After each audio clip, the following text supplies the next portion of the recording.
কিছু মানুষ আছে তাদের উপরে তাদের দল খুশি থাকে। তারা দিনের কাম আল্লাহর কাম না করলেও দলের কাম নেতার কাম ঠিকই করে।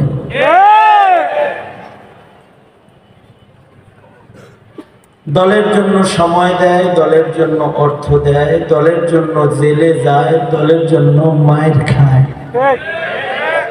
মায়েরও খায় দলের জন্য,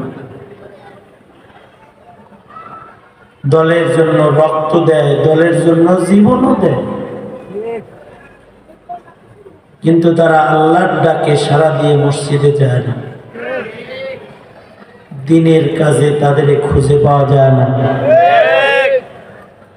তাদের উপরে দল খুশি থাকে। এক সময় দল তাদেরকে নমিনেশন দিয়ে দেশের শ্রেষ্ঠ চেয়ার সংসদ সদস্য হিসেবে তাকে বসায়।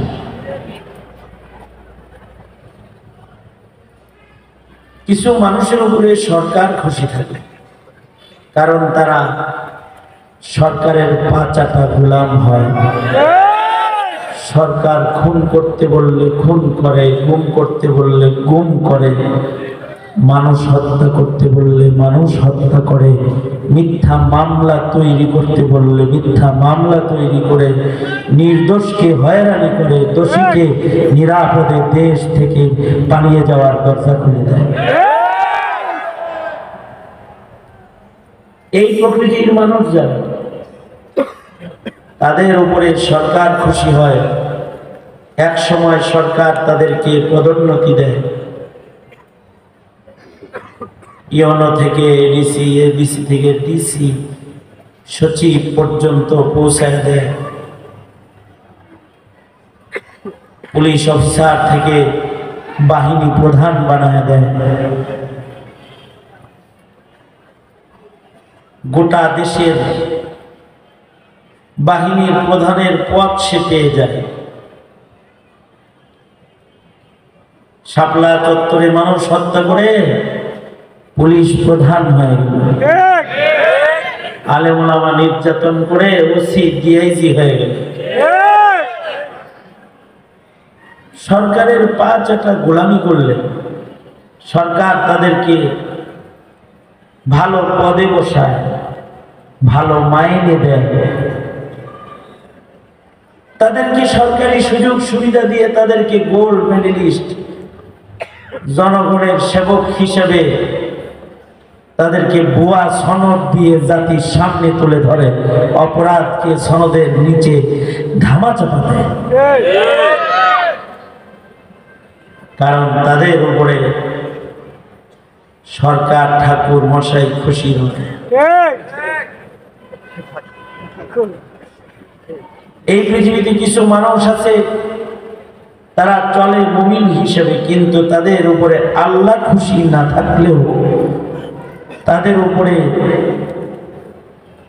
ভিনদেশি প্রভু দাদারা খুশি থাকে। যেমন শেখ হাসিনা, তার উপরে মোদি খুশি, ইন্ডিয়া খুশি।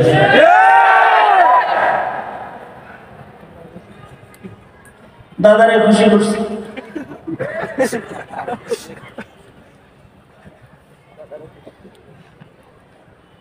কসাই মোদির আগমন বাংলাদেশে হোক, এটা এদেশের আলেমরা চায় নাই, সাধারণ জনতাও চায় নাই।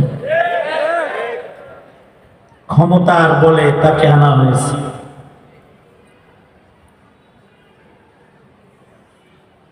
যে কসাইয়ের হাতে মুসলমানের রক্ত পড়েছে, সেই কসাই মুসলমানের দেশে আসুক, এটা মুসলমানের দেশের মুসলিমরা চাইতে পারে না,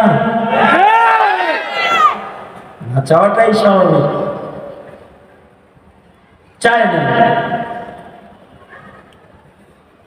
আন্দোলন হয়েছে, যারা এই আন্দোলনে সামিল হয়েছে, হাটহাজারী, ব্রাহ্মণবাড়িয়া, ঢাকা সহ বাংলাদেশের বিভিন্ন জায়গায় তাদেরকে রাজপথে পাখির মতো গুলি করে শহীদ করা হয়েছে।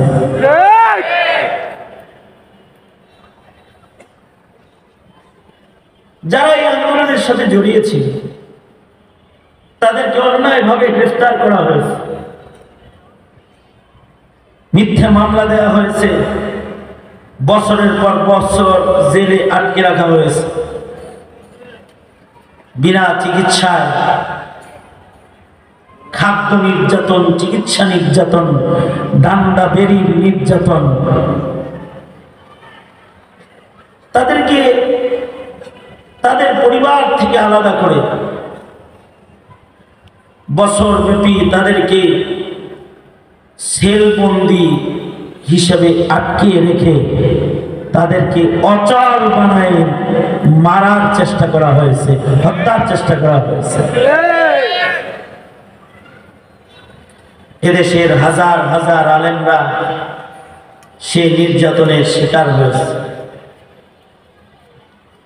কেন করল? মুসলিম দেশের প্রধানমন্ত্রী হয়ে কোন ঠাকুর গ্রেফতার করলো না, কোন হিন্দুকে গ্রেফতার করলো না, 17 কোটি মুসলমানের শেখুল হাদিস, ইমাম, খতিব, মুহাদ্দিস, মুফাসসিরকে গ্রেফতার করে জেলে দিল। কাকে খুশি করার জন্য? আল্লাহরে না, দিল্লিরে খুশি করার জন্য। সঙ্গত কারণে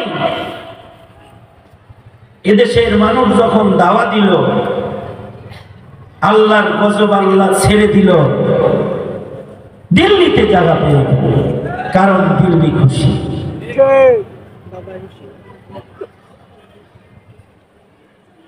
কি না করলে দেশে ইসলাম বিদ্বেষী কার্যকলাপ। অনেকে বলে আওয়ামী লীগের এই ভরাডুবির কারণ কি? যা ইতিহাসের পাতায় এমন বেইজ্জতির ইতিহাস বইয়ের পাতায় তালাশ করে পাওয়া যাবে। কারণ কি? কারণ হলো মুসলমানের মাটিতে তারা হিন্দুত্ববাদ চাষাবাদের চেষ্টা করেছে। মুসলমানের মাটিতে 17 কোটি মুসলমানের মাটি আলেমদেরকে হত্যা করেছে। 17 কোটি মুসলমানকে ইমানের বিষয়ে মূর্খ করে তাদেরকে বিধর্মী, নাস্তিক, কাদিয়ানি, বেঈমান বানাইবার নকশা বাস্তবায়ন করছে। 16 বছর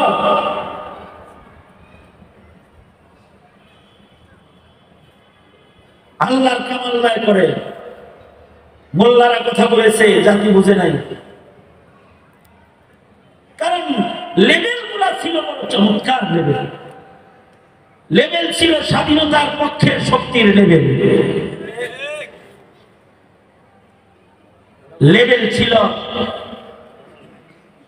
আল্লাহ প্রেমের লেভেল। কারণ 70 রাকাত নামাজ পড়তো, 80 রাকাত নামাজ পড়তো। কে বলবে 80 রাকাত? তো সহি 80 রাকাত,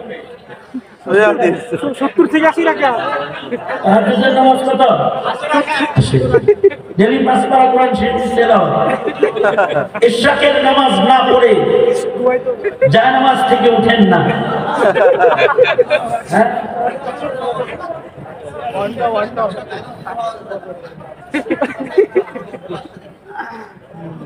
ইস্তেমার জমিদাতা, ফাউন্ডেশন প্রতিষ্ঠাতা এরাই সব কওমি সনদের স্বীকৃতি প্রদানকারী।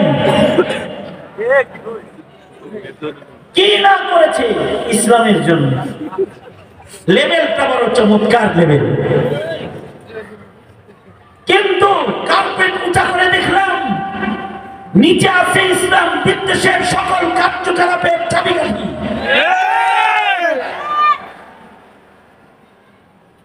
বলল কওমি সনদের স্বীকৃতি দেয়, কিন্তু কওমি মাদ্রাসাকে হয়রান পেরেশান করে তুলল। বলল আলেম ভক্ত, আলেমদেরকে খানা খাওয়ায় দাওয়াত দিয়ে, কিন্তু আলেমদেরকে জেলে পুঁতে রাখলো, হত্যা করলো, নির্যাতন করলো।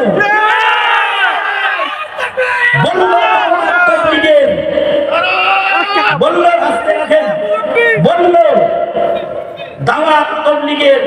কথা, কিন্তু ইজতেমার মাঠে ইজতেমা পয়দা হওয়ার পরে কখনো রক্ত তো দূরের কথা, রক্ত তো দূরের কথা, কারণ গায়ে কেউ ভুলবশত লক্ষ জনতা একসাথে ঘুমায় পাড়া দিল না, সেই মাঠে রক্তের স্রোত কারবালার মতো প্রবাহিত হলো।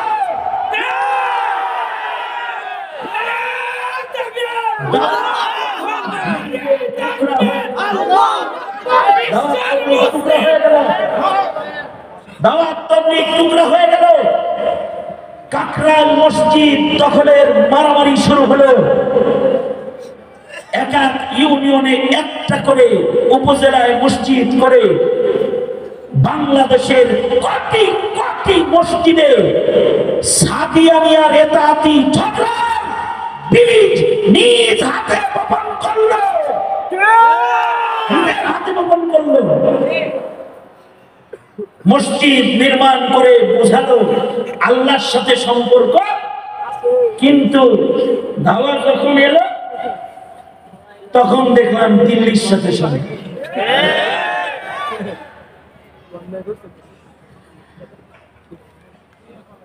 এই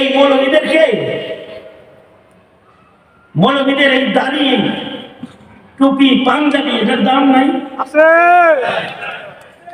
মনে রাখবেন। মুসলমানের গায়ের সুন্নতি লেবাসেরও অনেক দাম। এই কথাটা বলার জন্যই আমি আয়াত করেছি। আজ মুসলমানের দেহে মুসলিম যুবক লাল চামড়ার দেশের কালচার দিয়ে সুসজ্জিত হবে না। মুসলিম প্রজন্ম সুসজ্জিত হবে নবীর তরিকা দিয়ে, নবীর সুন্নত দিয়ে। তার মাথায় টুপি হবে, তার মুখে দাড়ি হবে, তার গায়ে লম্বা জামা হবে। এটা জঙ্গি গালি অথবা তাকে রাজাকার বলে গালি দেওয়ার স্পেস এখানে নাই, কারণ এটা জঙ্গির সুরত না, এটা রাজাকারের পোশাকও না, এটা মুহাম্মদুর রাসূলুল্লাহ সাল্লাল্লাহু আলাইহি ওয়াসাল্লামের পোশাক। সেখানে যারা এই পোশাকে সুসজ্জিত হয় তারা তিরস্কারের শিকার হতে শুরু করলো। যারা পর্দা করে তাদের হিজাব ধরে টানাটানি করা হলো। কি আমি কি কোনো কথা নিজ থেকে বানিয়ে বলতেছি? জোরে আওয়াজ করে বলেন। আপনারা কি এগুলো চোখে দেখেছেন, কানে শুনেছেন? কারা কারা এগুলো শুনেছেন আগে বলুন তো দেখি। শুনেছেন তো? আমি তো বলছি না। এই সব হলো বলা হলো রাজাকার। ছোট বাচ্চা, মাদ্রাসার বাচ্চারাও রাজাকার। কেন বলে? মাদ্রাসার ছেলেকেও যেন রাজাকারের বাচ্চা বলা হয়, এ কারণে নামাজ শিখানোর নাটক নির্মিত না হলেও, পাঞ্জাবি পড়ার নাটক নির্মিত না হলেও, বুরকা পড়ার নাটক নির্মিত না হলেও, সমকামিতার নাটক নির্মিত হলো, রাজাকার চেনানোর নাটক নির্মিত হলো, আর রাজাকারের মাথায় টুপি পরানো হলো, পাঞ্জাবি পরানো হলো, দাড়ি রাজাকার দাড়িতে সাজানো হলো, প্রজন্মের বাচ্চাদেরকে চিনানো হলো রাজাকার। কিন্তু যারা দাড়ি টুপিওয়ালা তারা রাজাকার, এবং রাজাকার বলে গালি দিল ৭২ সাল থেকে দাড়ি টুপিওয়ালাদেরকে। আমরা রাজাকার গালি খাই ৭২ সাল থেকে, কিন্তু আল্লাহর বিচার আল্লাহ তো ল্যাংড়া মশা দিয়েই করে। মুখ ফসকে একদিন স্কুলের ছেলেদেরও রাজাকার বলে দিল।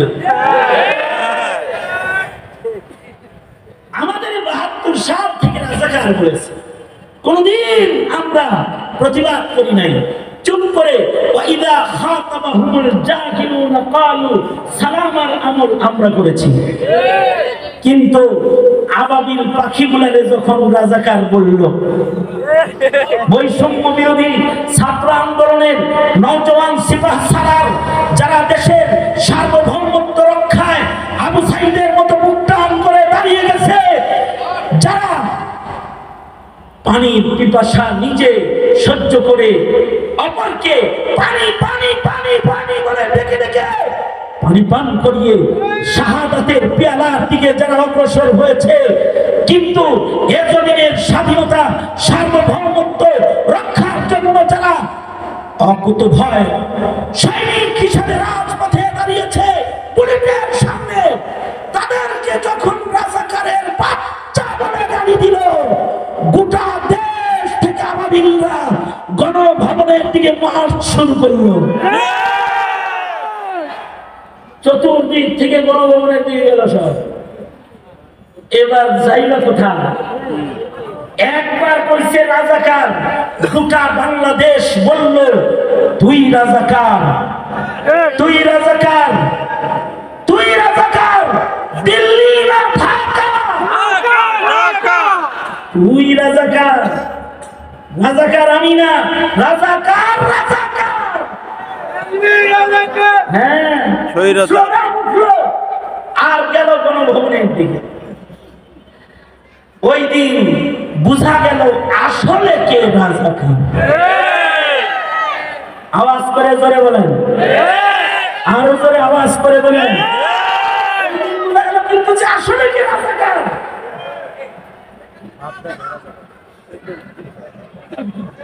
এবার রাজাকার পালিয়ে গেল। দুঃখের বিষয় হলো রাজাকার রান্না করলো, খেয়ে যেতে পারলো না। পুকুরের মাছগুলা তুলে ছেলেরা লয়ে গেল, হাঁসগুলা কোলে নিয়ে চলে গেল,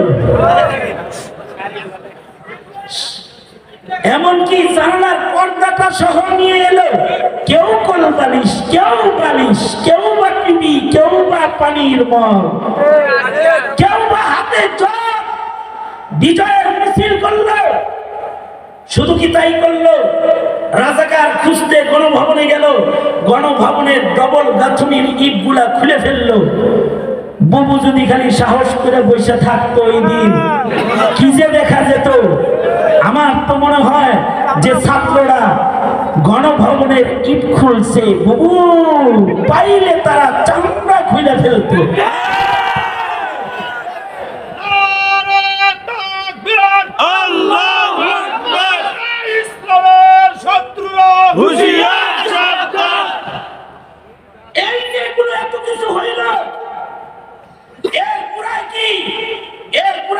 মুসলমানের মাটিতে ইসলামকে আঘাত।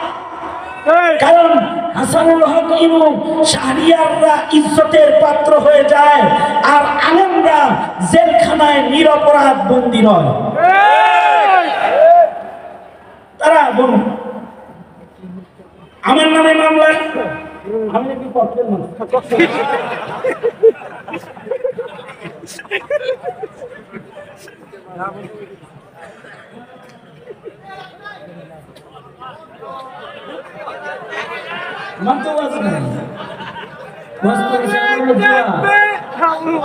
শোনেন কথা, শোনেন কথাটা খালি শোনেন।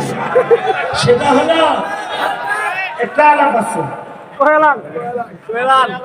আলাপটা একটু পরে করি, এর আগের আলাপ গুলো সেরে। আচ্ছা আচ্ছা, আমার নামে মামলা হলো যে আমি বাইতুল মোকাররমের উত্তর গেটে ককটেল মেরে পালিয়ে গেছি। খোদার কসম করে আপনাদেরকে এই মাঝরাতে সাক্ষী রেখে বলছি, আমি জীবনেও ককটেল সচক্ষে দেখি নাই। আর মামুনুল হকের মামলা কি? মানি ব্যাগ চুরি। এইটা শুনলে মানুষ তো হাসে হাসে, খোদ ইবলিস নিজেও হাসে। আমি আমার আয়োকে বলেছি, তুমি মামলা করে নির্দেশ করে হাসো কেন? আপনার দোষা আর মামলার দোষা দেখে হাসি, তাই গ্রেফতার করছো কেন? উপরের নির্দেশ,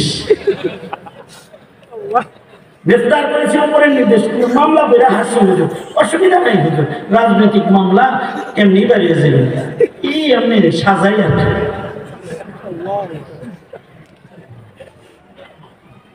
সাজাও সাজাও। এই সাজসজ্জা শেষ সাজসজ্জা না, আরেকটা সাজসজ্জা আছে যেটা সিসি ক্যামেরা বন্ধ করলে সেই সাজসজ্জার কাগজপত্র হারায়া যায় না, শাপলা চত্বরের বাতি নিভায়া অন্ধকার বানাইলে সেই ক্যামেরার ছবি হারায়া যায় না, খুন করে লাশ গুম করে দিলেই তার ভিডিও মেন ভিডিও ক্যামেরা অস্ত্রধারীর হাতে তুলে দেয় না। আল্লাহ তাআলা সবার কান্দে কান্দে বসায় রাখছেন আল্লাহর সাংবাদিক। দুনিয়ার বিচার তো এটা দেখছো নাকি? হাসরে দাঁড়াও, সব ভিডিও ফাঁস হয়ে যাবে। কে করবেন ফাঁস? আল্লাহ। আরো জোরে আওয়াজ করে বলেন, আরো জোরে করে বলেন। বাতি বন্ধ করছিল যে ক্যামেরা আছে নাকি? তার ক্যামেরা চালু ছিল।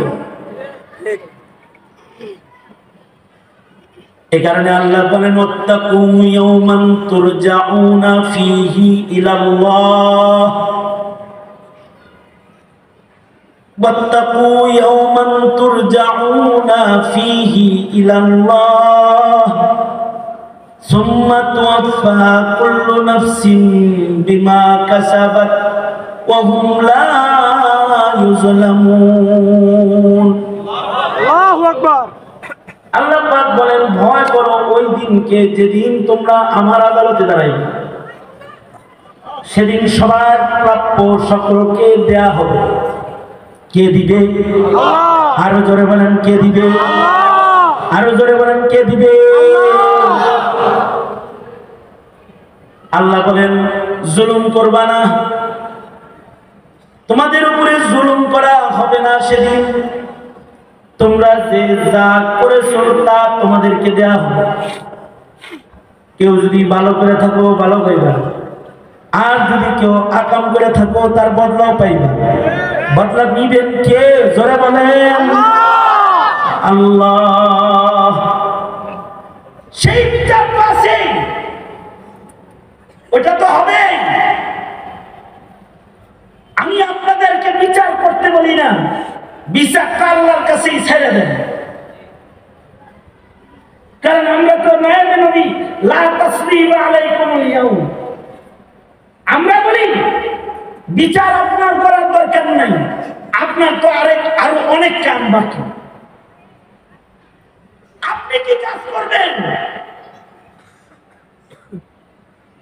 আপনি ওদের বিচারের পেছনে না ঘুরে 16 বছরে আপনার যে ক্ষতিগুলা করছে সেগুলা ডেভেলপ।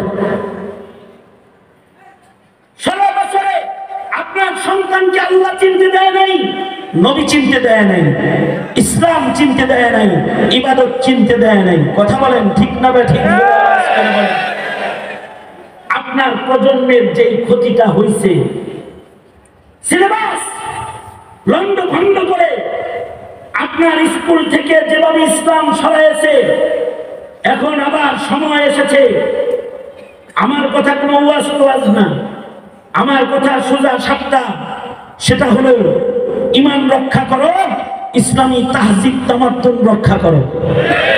কথা বলেন ঠিক না? ঠিক করে বলেন। ঈমান রক্ষা করো, তাহজিব তামাদ্দুন রক্ষা করো। কারণ ইহুদির লগে হাসর হইলে নাজাত না, নাসারার লগে হাসর হইলে নাজাত না। হাসর হতে হবে সিদ্দিকের সাথে, নবীদের সাথে, সিদ্দিকদের সাথে, শহীদদের সাথে, ওলিদের সাথে। তাহলে জান্নাত পাবো। এখানে আমি সবাই বলি ওয়াজ কালাম কি করবো? এখন একটা টাইম চলছে, যদি ভালো না হও তাহলে সামনে ভবিষ্যৎ তোমার আরো খারাপ। এখন যদি ভালো না হও, কারণ এখন তোমার আগামী নির্বাচন আর রাজনীতি হবে তোমার প্রজন্মের ঈমান বাঁচানোর রাজনীতি। তোমার আগামী জীবনের সরকার গঠন হবে, কারণ এটা তো মানে অল্প সময়ের সরকার, এটা কোনো সরকার না চালাইতেছে, এটা সরকার গঠন হবে। তুমি কোন সরকার গঠন করবে? তুমি ওই সরকার গঠন করো যে সরকার তোমার সন্তানের ঈমান বাঁচানোর শিক্ষানীতি বাস্তবায়ন করবে। তুমি সেই সরকার গঠন করো যেই সরকার তোমার সন্তানকে কবর চিনাবে, হাসর চিনাবে, নাস্তিক মুরতাদের বিচার কায়েম করবে। কথা বলেন ঠিক না ঠিক? জোরে বলেন। তুমি সেই সরকার গঠনের পথে এগিয়ে যাও যেই সরকার তোমার সন্তানকে কাদিয়ানি বানাবে না। ঠিক আস্তে করে বললেন, আরো জোরে আওয়াজ করে বলেন ঠিক না ঠিক করে। আপনার আমার একটা প্রশ্নের উত্তর দেন। আপনি যদি আপনার সন্তানের লেখাপড়ার পূর্ণ সিলেবাস ঘাটেন, একেবারে প্লে থেকে শুরু করে একেবারে মাস্টার্স পর্যন্ত কাদিয়ানি কাফের এটা শিখাইবার মতো কোনো কিছু পাইবেন ইসলামিক স্টাডিজের আলাদা পড়াশোনা ছাড়া? পাবেন? তার মানে কি আপনার সন্তানদের কাদিয়ানি চিনান লাগবে না, নাস্তিক চিনান লাগবে না, বেঈমান চিনান লাগবে না, মুনাফিক চিনান লাগবে না? কথা বলেন না কেন? মুনাফিক চিনাইতে হবে না? আছে কিছু চিনার মতো আছে কিছু নাই। এই কারণে আপনার সন্তান কাদিয়ানি চিনে না। আপনার সন্তানের কাদিয়ান আপনি। আমি রিমান্ডে ছিলাম কয়েকদিন, এক পুলিশ অফিসার আমাকে বলে, হুজুর এই যে গরম বক্তব্য দিতেছেন, আমার বক্তব্য সাইডা দিয়া আমার রিমান্ড, এই যে বলতেছেন কাদিয়ানি কি আসলেই কাফের, এটাই বলছে। আমার তো মাথার উপরে আসমান ভেঙে বসছে। এটা পুলিশ অফিসার এরপরে কাদিয়ানি কি আসলেই কাফের? তার মানে হলো কাদিয়ানি কাফের, পুলিশ অফিসার কথা বলেন ওর একিন নাই। আমি তাকে বললাম, কাদিয়ানি যে কাফের এতে কি আপনার কোনো সন্দেহ আছে? যদি আপনার সন্দেহ থাকে তাহলে এই কারণে আপনি বেজালে পড়ে যাবেন। সুতরাং আপনিও বলেন কাদিয়ানি কাফের। কারণ শাইখুল ইসলামের শেষ ফতোয়া হলো, বাংলাদেশে কাদিয়ানিকে যে কাফের বলে না, সে কাদিয়ানিকে সাহায্য করলো সেও কাফের হয়ে যাবে। আপনারা বলুন, কাদিয়ানির কি মুসলমান না কাফের? এবার বলুন, যেই দেশের পুলিশ অফিসার সন্দেহ রাখে, ডিসি সন্দেহ রাখে যে কাদিয়ানি আসলেই কাফের কিনা, তাইলে সেই দেশে ছোট ছোট বালক বালিকাদের ইমানের অবস্থাটা কোন জায়গায় আছে, এটা আপনাদের বিবেকের আদালতের বিচার দিয়ে নেবে। তাইলে যদি এদেরকে দিন শিখাইতে হয়, তাহলে সিলেবাস সংস্কারের দরকার আছে না নাই? ট্রান্সজেন্ডার শিখাইলে হইব? গোমাতা শিখাইলে হইব? তো ডারউইনের ভ্রান্ত মতবাদ শিখাইলে হইব? তো একটা বিষয়। দ্বিতীয় আর একটা বিষয় হলো, ৯৫% মুসলমানের দেশ বাংলাদেশ। এই দেশের সংবিধান যদি নাস্তিকতা সমর্থিত আর মুশরিক সমর্থিত হয়, এটা কি ইনসাফ না জুলুম? জোরে আওয়াজ করে বলেন। তাইলে এদেশের সংবিধানকে মুসলমানের আইন কানুন ইমান রক্ষার সংবিধান বানানো দরকার কি দরকার না? করবেন আপনি এটা কিভাবে করবেন? তাহলে আপনাকে ওই রাজনীতি করতে হবে যে রাজনীতি করলে সংবিধানে ইসলাম ঢুকে, ওই রাজনীতি করতে হবে যে রাজনীতি করলে ঘরের শিশু ইসলাম শিখে, সে বেঈমান হয় না, কাদিয়ানি হয় না, নাস্তিক হয় না, মুরতাদ হয় না।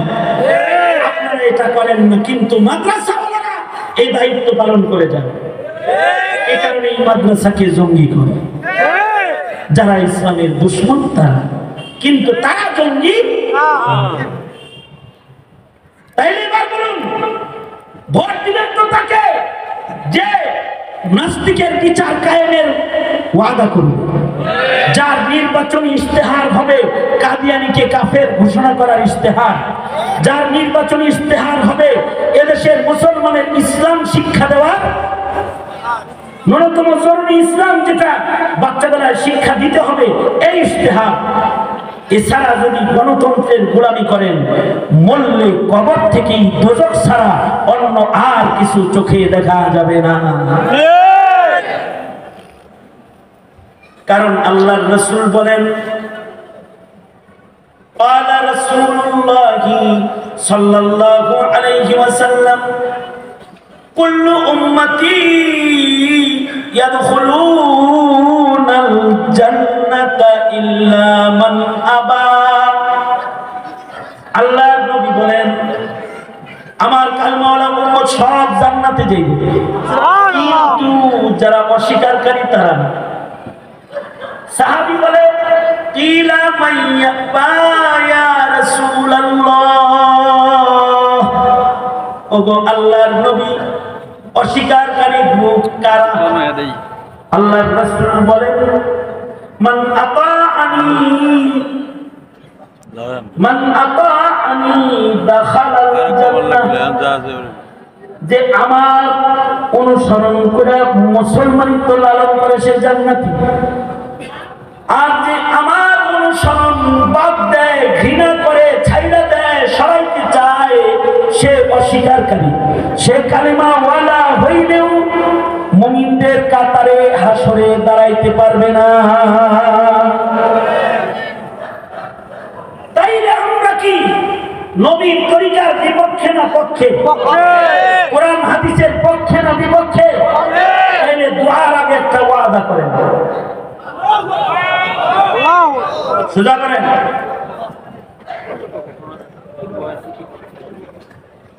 এমনি এমনি কইবেন, এমনি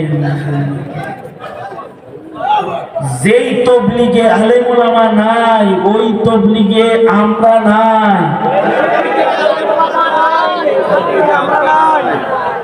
আমি বলবো যেই তবলিগে আলেম ওলামা নাই, আপনারা বলবেন ওই তবলিগে, কারণ ওই তবলিগে তসবিহ নাই, ডান্ডা আছে। কথা বলেন ঠিক না ঠিক? যেই তবলিগে আলেম ওলামা নাই, যেই খানকায় আলেম ওলামা নাই, যেই খানকায় আলেম নাই ওই খানকায় গরু আছে আর টুনটুনা টুনটুন, টুনটুনা টুনটুন, গাজার কলকি, এগুলো আছে। কথা বলেন ঠিক না ঠিক?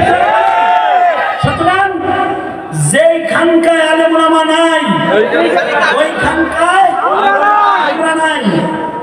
এবার যেটা বলবো আওয়াজ করে উচ্চ স্বরে বলবেন, যে রাজনীতিতে আলেমের সমর্থন নাই, আমি ওই রাজনীতিকে লাঠি মারি, লাঠি মারি,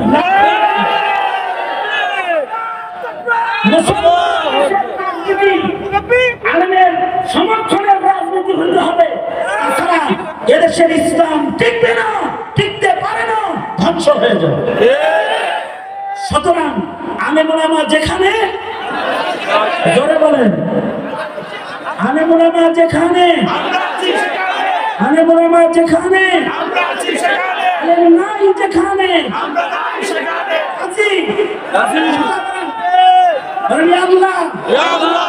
পর্যন্ত সাথে থাকবো, কোরআন সুন্নাহ গড়ব, জীবন গড়ব, দেশ গড়ব, জীবনকে সুন্নতের রঙে ঢেলে সাজাবো। ইয়া আল্লাহ, ওয়াদা করে দিছি নামাজ কাজা করবো না। ইয়া আল্লাহ, ওয়াদা করে দিছি আর হারাম খাইবো না, জুলুম করব